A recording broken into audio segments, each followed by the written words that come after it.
Le président Donald Trump a annoncé dimanche que le gouvernement insisterait pour que le pays suive les directives de distanciation sociale pendant 30 jours supplémentaires. Nothing would be worse than declaring victory. Rien ne serait pire que de déclarer la victoire avant la victoire. Mieux vous agirez, plus vite tout ce cauchemar prendra fin.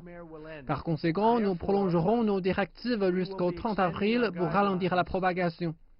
Mardi, nous mettrons la dernière main à ces plans et fournirons au peuple américain un résumé de nos conclusions, des données et une stratégie à l'appui. Trump avait critiqué l'impact économique de la fermeture d'une grande partie de l'économie américaine en réponse au coronavirus.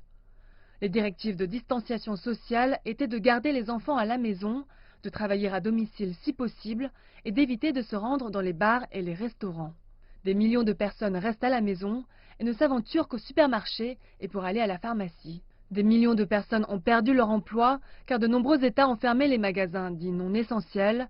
La communauté médicale a beaucoup insisté sur la nécessité d'un renforcement de ces restrictions.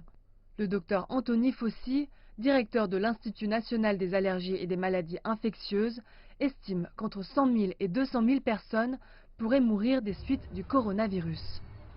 Le docteur Fauci a également été interrogé sur quand les Américains pourront retrouver une vie normale.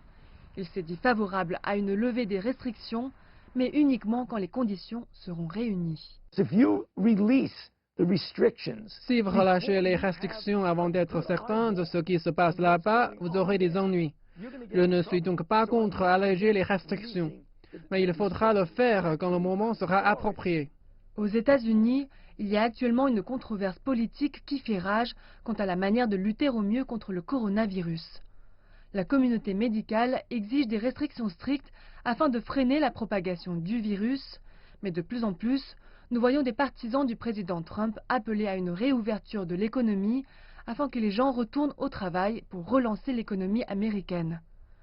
Aujourd'hui, la communauté médicale a remporté la victoire, mais ce débat se poursuivra durant les jours et semaines à venir.